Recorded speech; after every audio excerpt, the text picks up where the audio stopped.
జనబేరి news కు స్వాగతం. ముందుగా హెడ్లైన్స్.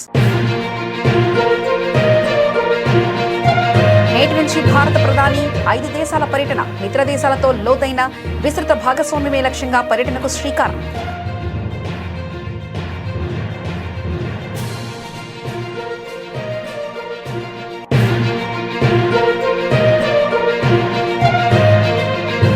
వచ్చే ఏడాది నుంచి ఆన్లైన్లోనే నీట్ యూజీ కీలక ప్రకటన చేసిన కేంద్ర మంత్రి ధర్మేంద్ర ప్రధాన్.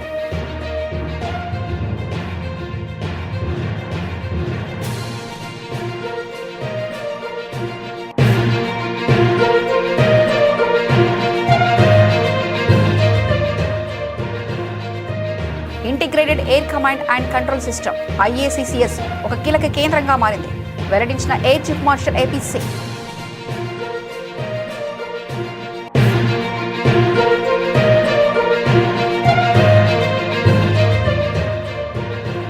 ఇంధన ధరల పెంపును రాజకీయంగా వాడుకుంటున్నారు, విపక్షాలపై కేంద్ర మంత్రి కిషన్ రెడ్డి ఫైర్.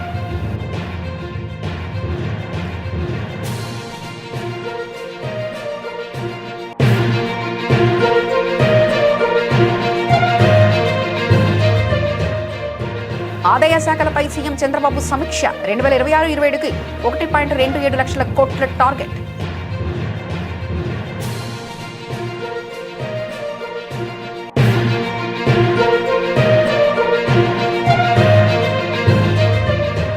హైదరాబాద్లోని ట్రిమ్స్ ను పరిశీలించిన మాజీ మంత్రి కేటీఆర్, ప్రజలకు ప్రపంచ స్థాయి వైద్యం అందించాలనే లక్ష్యంతో టీమ్స్ ఏర్పాటు చేసినట్లు వెల్లడి.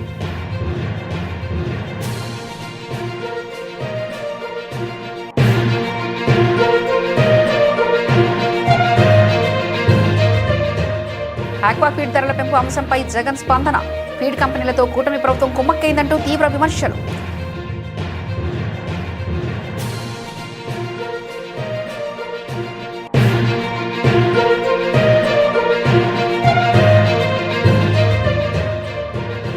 వ్యాపారవేత్త రామ్దేవరావు అధ్యక్షతన టాడీ మ్యూజిక్ ఫెస్టివల్ పోస్టర్ ఆవిష్కరణ. హాజరైన మంత్రి పొన్నం ప్రభాకర్, మాజీ మంత్రి శ్రీనివాస్ గౌడ్.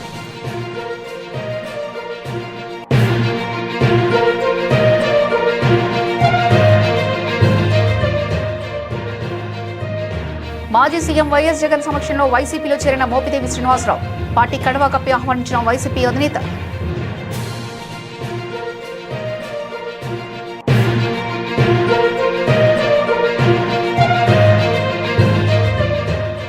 కూటమి ప్రభుత్వంపై ఎంవీఎస్ నాగిరెడ్డి సంచలన వ్యాఖ్యలు. రైతును అడ్డువిరుస్తున్న ప్రభుత్వం, ఫీడ్ కంపెనీల లాలుచి అంటూ ధ్వజం.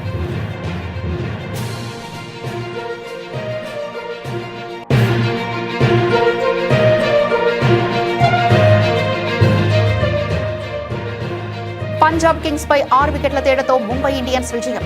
201 పరుగుల భారీ లక్ష్యాన్ని 19.5 ఓవర్లలో ఛేదించిన ముంబై.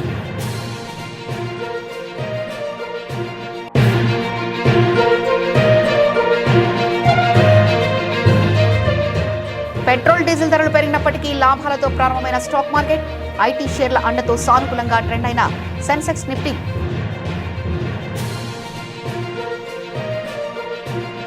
భారత ప్రధాని నరేంద్ర మోదీ 5 దేశాల పర్యటనకు బయలుదేరారు. ఈ రోజు శుక్రవారం నుంచి ఈ నెల 20 వరకు ఆయన పర్యటన సాగనుంది. పర్యటనలో భాగంగా UAE, Netherlands, Sweden, Norway, Italy దేశాలతో మోదీ పర్యటించనున్నారు. ఆయా దేశాధినేతలతో కీలక చర్చలు, ద్వైపాక్ష అంశాలపై కీలక చర్చలు జరపనున్నారు. 5 దేశాల పర్యటనలో భాగంగా మోదీ తొలుత UAEకి వెళ్లనున్నారు. ఆ దేశ అధ్యక్షుడు షేక్ మహమ్మద్ బిన్ జాయద్ అల్ నహ్యాన్తో ప్రత్యేకంగా చర్చలు జరుపుతారు. అనంతరం అబుదాబిలో UAE అధినేతతో భోజనం చేస్తారు. కాగా ప్రస్తుతం ప్రపంచవ్యాప్తంగా చమురు సంక్షోభం తలెత్తిన నేపథ్యంలో ఇంధనంపై ప్రధానంగా చర్చలు జరపనున్నట్లు తెలుస్తుంది. UAE నుంచి భారత్కు అధికంగా చమురు సరఫరా జరిగేలా ఒప్పందం చేసుకోనున్నట్లు సమాచారం. UAE పర్యటన తర్వాత యూరప్ పర్యటనకు వెళ్లనున్నారు ప్రధానమంత్రి నరేంద్ర మోదీ. దేశవ్యాప్తంగా వైద్య విద్య ప్రవేశాల కోసం నిర్వహించే నీట్ యూజీ పరీక్షా విధానంలో కేంద్ర ప్రభుత్వం కీలక సంస్కరణలు ప్రకటించింది. వచ్చే ఏడాది నుంచి ఈ పరీక్షను పూర్తిగా కంప్యూటర్ ఆధారిత పరీక్ష CBT విధానంలో నిర్వహించనున్నట్లు కేంద్ర విద్యాశాఖ మంత్రి ధర్మేంద్ర ప్రధాన్ వెల్లడించారు. జాతీయ ప్రవేశ పరీక్షల వ్యవస్థలో ఇదొక ప్రధాన సంస్కరణగా నిలవనుంది. ఆయన మీడియా సమావేశంలో మాట్లాడుతూ పేపర్ లీకేజీ కారణంగా రద్దు చేసిన నీట్ యూజీ 2026 పరీక్షను తిరిగి జూన్ 21న నిర్వహించనున్నట్లు ధృవీకరించారు. దీనికి సంబంధించిన అడ్మిట్ కార్డులను జూన్ 14 నాటికి జారీ చేస్తామని తెలిపారు. మే 3న పరీక్ష నిర్వహించగా మే 7న గెస్ట్ పేపర్ గురించి ఆందోళనలు వ్యక్తమయ్యాయి. కొద్ది రోజుల్లోనే పేపర్ లీక్ అయినట్లు అధికారులు నిర్ధారించారని ఆయన వివరించారు. सीबीआई गहरा तक जाएगी, किसी को इस बार बख्शा नहीं जाएगा। पिछले बार भी बख्शा नहीं गया था, लेकिन इस बार भी ये मैंने कहा ना, इसकी राधाकृष्ण कमेटी को पूरा लागू करने के बावजूद भी ये घटना हुई है। सीबीआई आपने देखा होगा, आप लोग ही छपाते हो, सीबीआई ने तुरंत कार्रवाई किया है, सीबीआई इसको तह तक जाएगी। मैं और एक विषय जो मेन विषय में कहना था, अगले साल से परीक्षा, इसकी जो मूल जड़ है OMR, अगले साल से नीट की परीक्षा कंप्यूटर बेस्ड टेस्ट से होगी।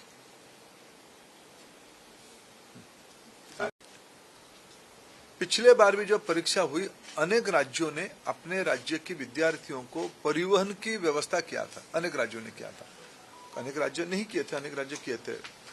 हम भारत सरकार की ओर से हम बात करेंगे और मैं भी खुद बात करूंगा माननीय मुख्यमंत्रियों से। इस बार नीट की परीक्षा के समय में विद्यार्थियों को आवागमन में और कितना कम बोझिला करना पड़े, उसकी दायित्व हम लेंगे। और उस समय में जून में देश की बहुत सारे राज्यों में थोड़ा मौसम का भी परिवर्तन हो चुका होगा, बारिश भी आ चुका होगा। इसको भी NTA फैक्टर इन कर रहा है अपने योजना में। इसको कैसे हम लोग क्या ऑल्टरनेटिव व्यवस्था किया जाए, परीक्षा तो होगा लेकिन मौसम खराब रहने से क्या करना है, उसका भी हम पहले से इन एडवांस प्लानिंग हम कर रहे हैं। मित्रों, मैं फिर आपको आश्वस्त करता हूँ, विशेष करके विद्यार्थियों को मैं फिर एक बार अपील करना चाहता हूँ, कोई भी अफवाह में ना जाए, कोई भी, आखिर ये सामाजिक चुनौती है। राधाकृष्ण कमेटी को पूरा पालन करने के उपरांत भी उस कमांड चेन में कहीं ना कहीं ब्रीच हुई है, इसको हम स्वीकार करते हैं। इसकी सुधारने की जिम्मेवारी हम लेते हैं, बिल्कुल सुधारने का हम जिम्मेवारी। సమన్వయం ఉండడం వల్లనే ఆపరేషన్ సింధూర్ సమయంలో తాము చాలా వరకు బాగా రాణించగలిగామని air chief marshal AP Singh తెలిపారు. ఢిల్లీలో జరిగిన CAPSS IMR సంయుక్త సెమినార్లో పాల్గొని ఆయన ప్రసంగించారు. Integrated air command and control system IACCS ఒక కీలక కేంద్రంగా మారిందని, అది లేకుండా ఆపరేషన్ సింధూర్ సాధ్యమయ్యేది కాదని ఆయన పేర్కొన్నారు. We also talked about the debate between manned and unmanned. I am in full agreement with what Dikshit said.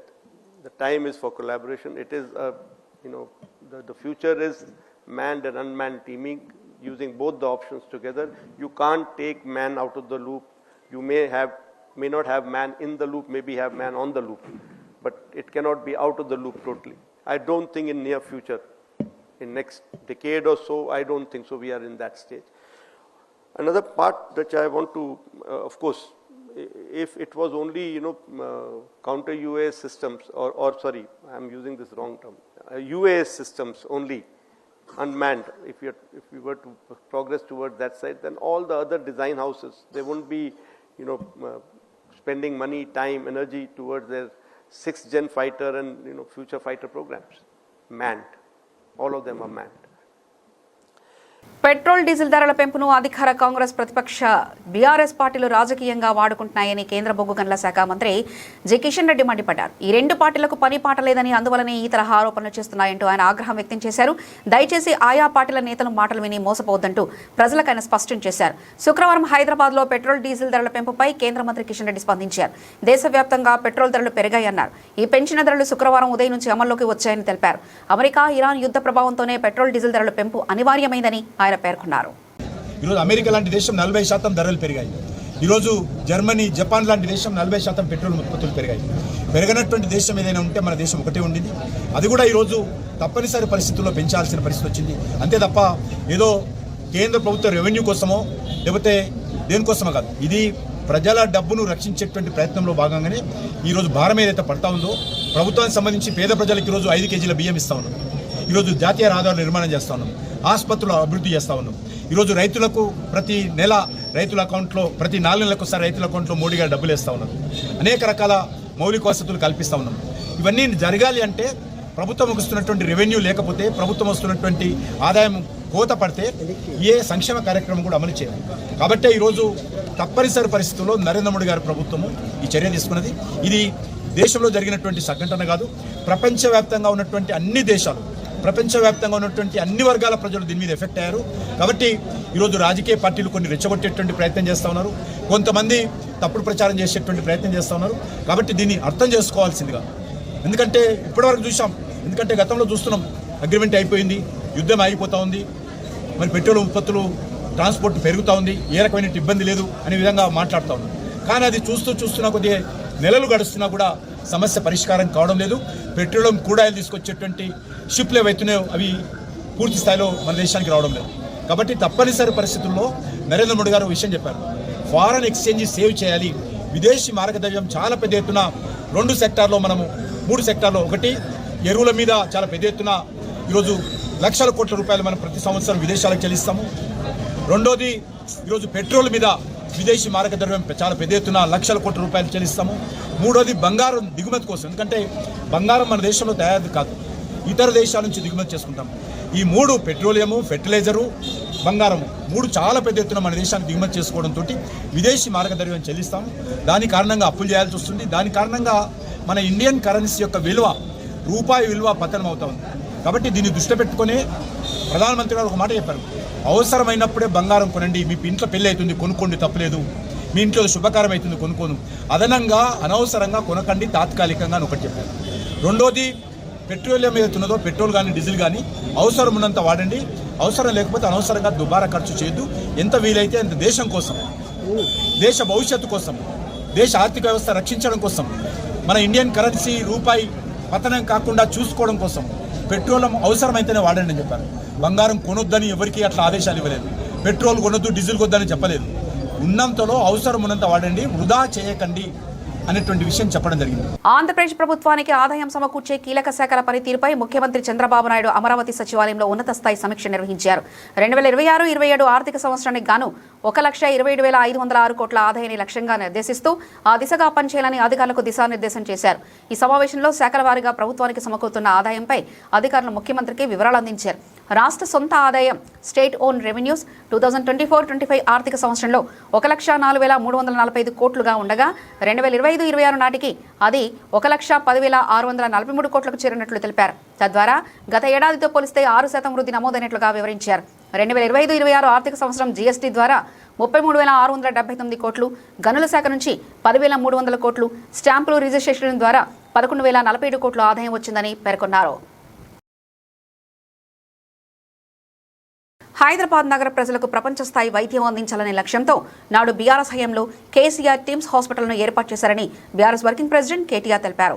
గతంలో గాంధీ, ఉస్మానియా లాంటి ప్రభుత్వ ఆసుపత్రులే ప్రధాన ఆధారమైతే బీఆర్ఎస్ ప్రభుత్వ హయాంలో అత్యాధునిక టిమ్స్ హాస్పిటల్ను అందుబాటులోకి వచ్చాయని పేర్కొన్నారు.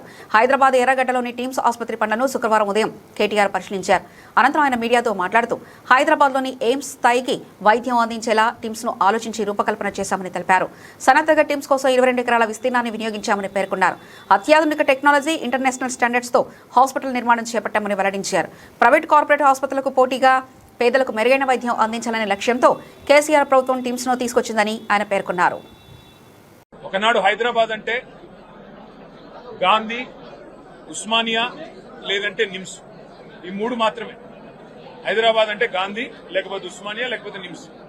కానీ అట్లా కాదు, హైదరాబాద్ లోని ప్రజలకు కూడా బ్రహ్మాండమైన వైద్య సేవలు ఢిల్లీలోని ఎయిమ్స్ తరహాలో అందించాలి అనే లక్ష్యంతో కేసీఆర్ గారి నాయకత్వంలో హైదరాబాద్ మహానగరంలోనే 4 చోట్ల Telangana institute of medical sciences పేరిట ఒక బృహత్తరమైన యజ్ఞానికి ఆనాటి ప్రభుత్వం శ్రీకారం చుట్టడం జరిగింది. ఏప్రిల్ 22, 2022 నాడు ఇదే సనత్ నగర్ లో మరి పెద్దలు తలసాని శ్రీనివాస్ యాదవ్ గారు, కేసీఆర్ గారు, అట్లాగే ఆనాటి ఆరోగ్య శాఖ మంత్రిగా హరీష్ రావు గారు అందరూ కూడా వచ్చి ఇక్కడ శంకుస్థాపన చేయడం జరిగింది.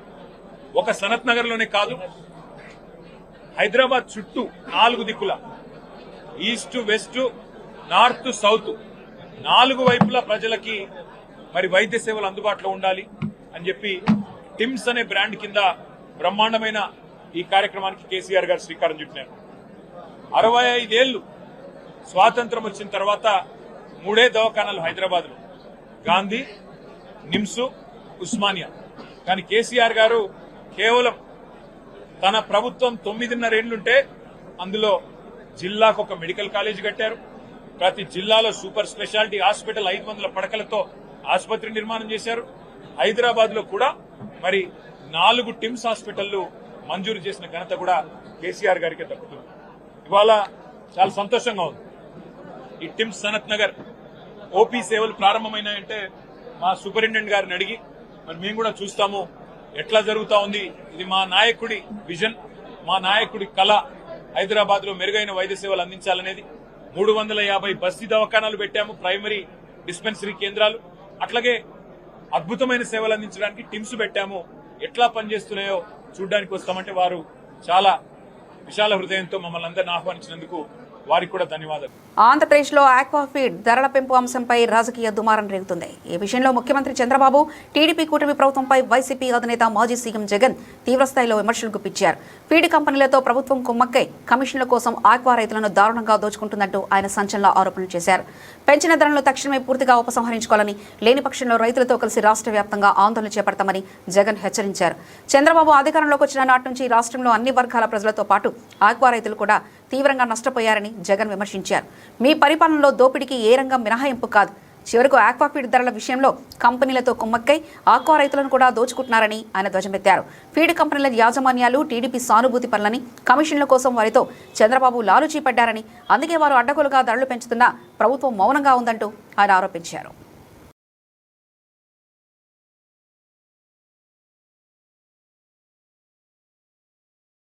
రాష్ట్ర వ్యాప్తంగా తాటి ఈత మొక్కల వనాలు పెంచుతున్నామని, గ్రామాల్లో నర్సరీలలో వీటి పెంపకానికి ప్రాధాన్యత ఇస్తామని రవాణా శాఖ మంత్రి పొన్నం ప్రభాకర్ అన్నారు.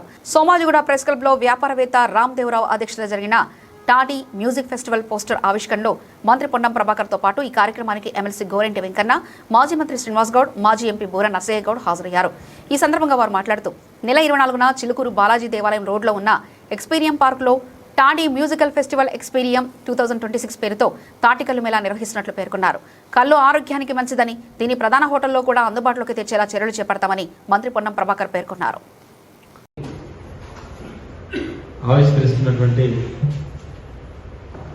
ఎందుకంటే ఆయన కూడా కౌండిన్య మహామహర్షి, అందరూ కౌండిన్య కోసం ఉంటుంది, అట్లా ఆయన కూడా ఏ సంబంధం ఉందా కానీ ఒక అద్భుతంగా ఒక న్యాచురల్ డ్రింక్ను ప్రవేశపెట్టాలని ఆలోచనతో ముందుకు రావడం అని మనస్ఫూర్తిగా అభినందిస్తూ, మరి ఈ కార్యక్రమానికి వచ్చిన గౌరవనీయులు మంత్రి పొన్నం ప్రభాకర్ గారికి, గౌరవ శాసన మండలి సభ్యులు గోరెంటి వెంకన్న గారికి, వారు కూడా నేషనల్ డ్రింక్ కళ్ళు పైన అద్భుతమైనటువంటి వచనాలు చెప్తాడు.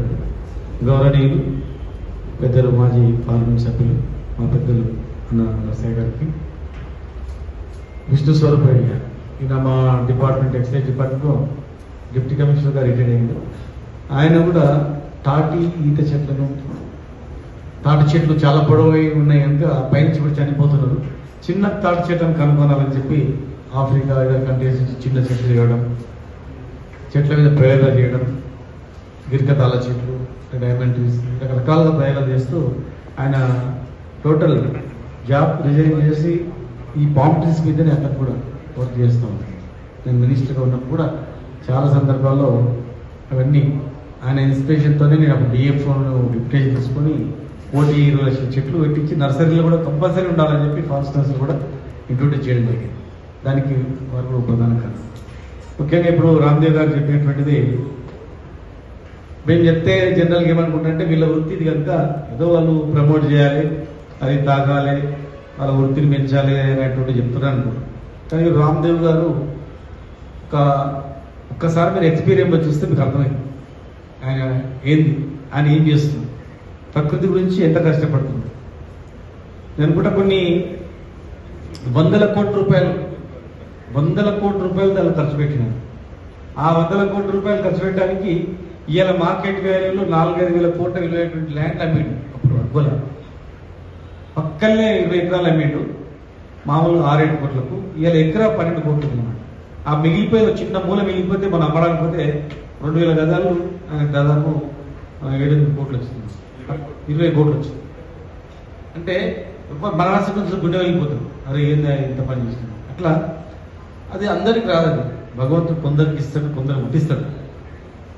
అట్లా ఆయనని గుంటూరు జిల్లా రేపల్లి నియోజకవర్గానికి చెందిన కాంగ్రెస్ సీనియర్ నేత మోపిదేవి శ్రీనివాసరావు తన అనుచరులతో కలిసి వైఎస్ఆర్సీపీలో చేరారు. తాడేపల్లిలోని పార్టీ కేంద్ర కార్యాలయంలో మాజీ ముఖ్యమంత్రి వైఎస్ఆర్సీపీ అధినేత వైఎస్ జగన్మోహన్ రెడ్డి సమక్షంలో ఆయన పార్టీ కండవా కప్పుకొని వైఎస్ఆర్సీపీలో చేరారు. వందలాది మంది అభిమానులతో కలిసి వచ్చిన మోపిదేవి శ్రీనివాసరావును వైఎస్ జగన్ సాధారణంగా పార్టీలోకి ఆహ్వానించారు. ఈ సందర్భంగా శ్రీ వైఎస్ జగన్ మాట్లాడుతూ మోపిదేవి శ్రీనివాసరావు ఒక పార్టీ సభ్యుడిగా కాకుండా తమ కుటుంబ సభ్యుడిగా పార్టీలోకి వచ్చారని పేర్కొన్నారు. తనపై నమ్మకంతో ఆయన తన రాజకీయ భవిష్యత్తును ఉంచారని, ఆయనకు అన్ని విధాలా న్యాయం చేస్తానని హామీ ఇచ్చారు. రేపల్లి నియోజకవర్గంలో యువ నాయకుడు పీటా నాగమోహన కృష్ణ పార్టీ కోసం చురుగ్గా పనిచేస్తున్నారని, ఆయనకు అందరి సహకారం అవసరమని అన్నారు. మోపిదేవి శ్రీనివాసరావు కూడా నాగమోహన కృష్ణ తన సొంత తమ్ముడుగా భావించి ఆయన గెలుపు బాధ్యత తీసుకున్నారని తెలిపారు. ఈరోజు మన పార్టీలోకి కాదు రావడం, ఈరోజు మన కుటుంబ సభ్యుడిగా మనలోకి ఒకటిగా, మనలో ఒకటిగా మన దగ్గరికి మన కుటుంబ సభ్యుడిగా వచ్చాడు. శ్రీను భవిష్యత్తు నా మీద నమ్మకం ఉంచి నా చేతుల్లో పెట్టాడు. శ్రీనుకు అన్ని రకాలుగా న్యాయమే చేస్తాను, మంచే చేస్తాను అని ఈ సందర్భంగా అందరి సమక్షంలో కూడా చెప్తా ఉన్నాను. రేపల్ల నియోజకవర్గంలో మోహన్ యువకుడు, ఉత్సాహవంతుడు, బాగా గట్టిగా కష్టపడడానికి ముందుకొచ్చాడు. మోహన్కు మీ అందరి మద్దతు ఉండాలి. శ్రీను తన సొంత తమ్ముడిగా మోహన్ను భుజాన వేసుకుని మోహన్ను గెలుపు బాధ్యతలు కూడా శ్రీనునే తన భుజస్కంధాల మీద వేసుకుని తను గెలిపించే బాధ్యతలు కూడా తీసుకుంటా ఉన్నాడు. శ్రీను చేసే ఈ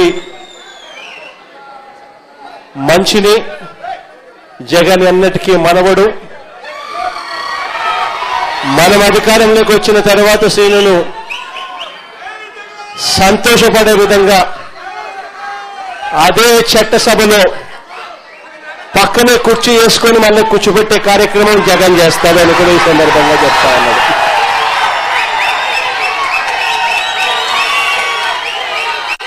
చాలా మంది నాయకులు వచ్చిన ఈ సందర్భంగా, చాలా మంది కార్యకర్తలు వచ్చిన ఈ సందర్భంలో బహుశా అందరినీ కూడా కలవలేకపోవచ్చేమో. ఎందుకంటే ఇన్ని వేల మంది వచ్చారు కాబట్టి అందరినీ కూడా కలవలేకపోయే పరిస్థితి ఉంటుంది.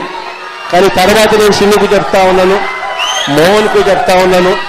ఆంధ్రప్రదేశ్లో ఆక్వా సాగులో అగ్రగామిలో నిలబెట్టిన రైతాంగం నేడు కూటమి ప్రభుత్వ అసమర్థత మరియు కమిషన్ల కక్కుర్తి పాలన వల్ల తీవ్ర సంక్షోభంలో కొట్టుమిట్టాడుతుందని వైఎస్ఆర్సీపీ జనరల్ సెక్రటరీ ఎంవీఎస్ నాగిరెడ్డి తీవ్రస్థాయిలో ధ్వజమెత్తారు.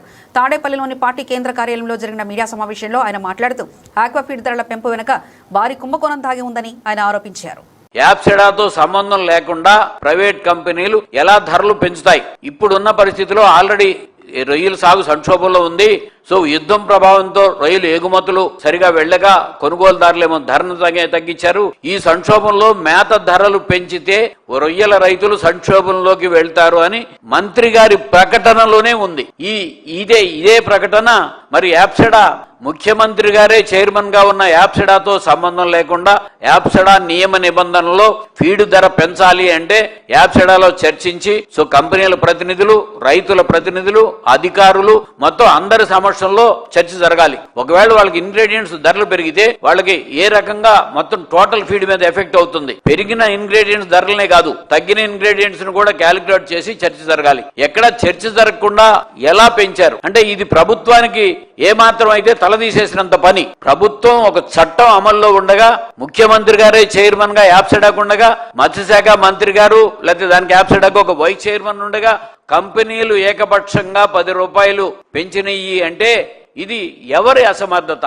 సో దాని సరే ఒక్కసారే రైతులు తీవ్ర ఆందోళనకు గురవుతూ రోడ్డు మీద ఎక్కారు. అలాగే ఫీడ్ బ్యాగుల్ని తగలబెట్టారు. దాని మీద రెస్పాండ్ అవుతూ నిన్న యాప్సెడా మీటింగ్ పెడుతున్నామని చెప్పి జూమ్ మీటింగ్ పెట్టారు. 15వ తారీఖు వరకు ఈ పెంచిన ధరలని సస్పెండ్ చేశాము, అమల్లో చేయట్లేదు అని చెప్పి ప్రకటన ఇచ్చారు. కానీ వెంటనే ఇది మాత్రమే పత్రికలకి, అన్ని పత్రికలకే వచ్చింది. ఇదిగో ఈవెన్ సాక్షిలో కూడా వెనక్కి తగ్గిన ఫీడ్ కంపెనీలోనే వచ్చింది. మేము ఈ పెంచిన ధరలని నిలుపుదల చేయడాన్ని మేము డిఫర్ అవుతున్నాము అని చెప్పి ఇమీడియట్ గా స్పెషల్ చీఫ్ సెక్రటరీ. ధర్మశాల వేదికగా జరిగిన ఐపీఎల్ మ్యాచ్ లో ముంబై ఇండియన్స్ అద్భుత విజయాన్ని నమోదు చేసింది. పంజాబ్ కింగ్స్ తో జరిగిన ఉత్కంఠభరిత పోరులో 6 వికెట్ల తేడాతో గెలుపొందింది. 201 పరుగుల భారీ లక్ష్యాన్ని ఆఖరి చివరిలో ఛేదించింది. యోబాటర్ తిలక్ వర్మ 75, అజయ్ అర్ధశతకంతో జట్టు విజయంలో కీలక పాత్ర పోషించగా బౌలింగ్లో శార్దుల్ ఠాకూర్ 4 వికెట్లతో సత్తా చాటారు. టాస్ గెలిచి బౌలింగ్ ఎంచుకున్న ముంబై ముందు పంజాబ్ 201 పరుగుల భారీ లక్ష్యాన్ని నిర్దేశించింది. పంజాబ్ ఇన్నింగ్స్లో ఓపెనర్ ప్రభు సిమ్రాన్ సింగ్ 32 బంతుల్లో 57 హాఫ్ సెంచరీతో మెరవగా చివరిగా అజ్మతుల్లా ఒమర్జాయ్ 17 బంతుల్లో 38 మెరుపు ఇన్నింగ్స్తో స్కోరును 200కు చేర్చారు. ముంబై బౌలర్లో శార్దుల్ ఠాకూర్ 39 పరుగులిచ్చి 4 కీలక వికెట్లు పడగొట్టి పంజాబ్ జోరుకు అడ్డుకట్ట వేశారు. భారీ లక్ష్య ఛేదనలో ముంబైకి ఓపెనర్ రియాన్ రికిల్టర్ 23 బంతుల్లో 48 అదిరిపోయే ఆరంభాన్నిచ్చాడు. మధ్యలో స్వల్ప వ్యవధిలో వికెట్లు కోల్పోయి ఒత్తిడిలో పడినప్పటికీ క్రీజులో వచ్చిన తిలక్ వర్మ మ్యాచ్ స్వరూపాన్ని మార్చేశారు. కేవలం 33 బంతుల్లో 6 4లు 6 సిక్సర్లతో 75 పరుగులు చేసి అజేయంగా నిలిచాడు. అతనికి విల్ జాక్స్ 10 బంతుల్లో 25 చక్కటి సహకారం అందించడంతో ముంబై మరో బంతి మిగిలి ఉండగానే విజయాన్ని అందుకుంది.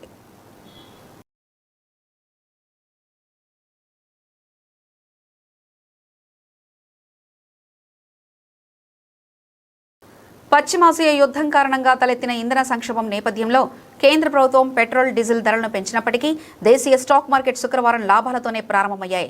ఐటీ షేర్ల నుంచి లభించిన మద్దతుతో సూచీలు సానుకూలంగా కదిలాయి.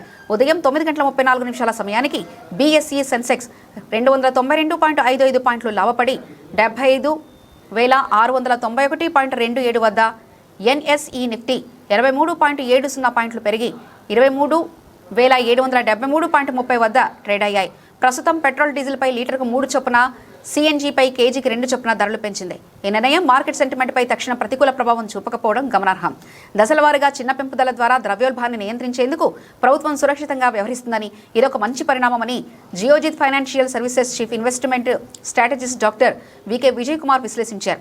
గురువారం సెన్సెక్స్ 789 పాయింట్లు పెరగడానికి ప్రధాన కారణం షార్ట్ కవరింగేనని విజయ్ కుమార్ తెలిపారు. విదేశీ సంస్థాగత మదుపరులు ఎఫ్ఐఐలు భారీగా షార్ట్ పొజిషన్లో ఉన్నారని, రూపాయిని బలపరిచేందుకు, ఆర్థిక వ్యవస్థలో మూలధనాన్ని ఆకర్షించేందుకు ప్రభుత్వం చర్యలు తీసుకుంటుందనే ఊహాగానాలు కూడా మార్కెట్లో ఉన్నాయని ఆయన పేర్కొన్నారు.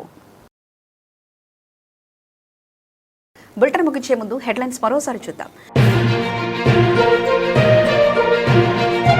నేటి నుంచి భారత ప్రధాని 5 దేశాల పర్యటన, మిత్ర దేశాలతో లోతైన విస్తృత భాగస్వామ్యమే లక్ష్యంగా పర్యటనకు శ్రీకారం.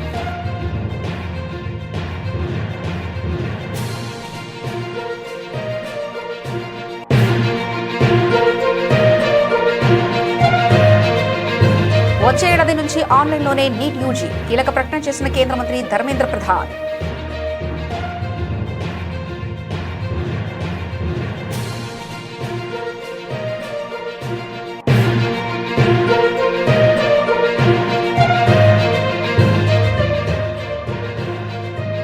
Integrated air command and control system IACCS ఒక కీలక కేంద్రంగా మారింది, వెల్లడించిన air chief marshal AP Singh.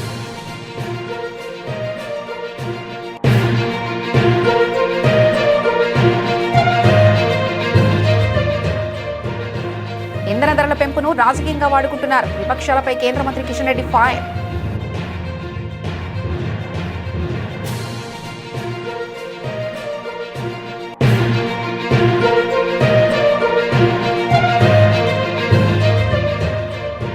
ఆదాయ శాఖలపై సీఎం చంద్రబాబు సమీక్ష. 2026-27కి 1.27 లక్షల కోట్ల టార్గెట్.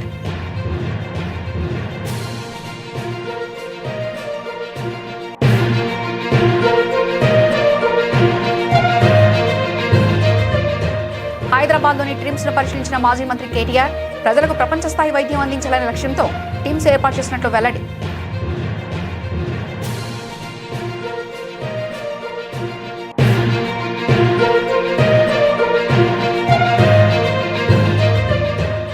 ఆక్వా ఫీడ్ ధరల పెంపు అంశంపై జగన్ స్పందన. ఫీడ్ కంపెనీలతో కూటమి ప్రభుత్వం కుమ్మక్కైందంటూ తీవ్ర విమర్శలు.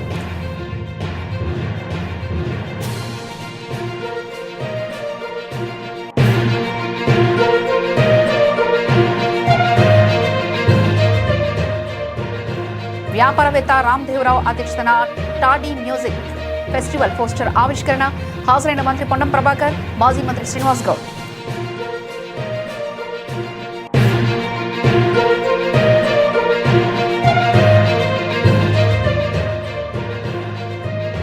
మాజీ సీఎం వైఎస్ జగన్ సమక్షంలో వైసీపీలో చేరిన మోపిదేవి శ్రీనివాసరావు.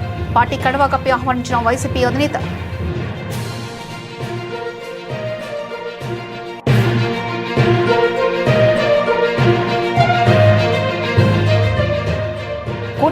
రైతులపై ఎంవీఎస్ నాగిరెడ్డి సంచలన వ్యాఖ్యలు. రైతును అడ్డవిరుస్తున్న ప్రభుత్వం, ఫీడ్ కంపెనీల లాలుచీ అంటూ ధ్వజం.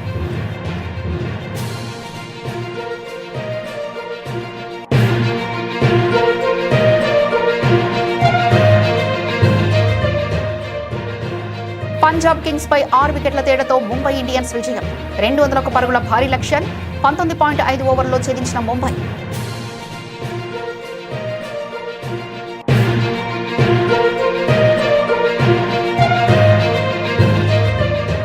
పెట్రోల్, డీజిల్ ధరలు పెరిగినప్పటికీ లాభాలతో ప్రారంభమైన స్టాక్ మార్కెట్, ఐటీ షేర్ల అండతో సానుకూలంగా ట్రెండ్ అయిన సెన్సెక్స్, నిఫ్టీ.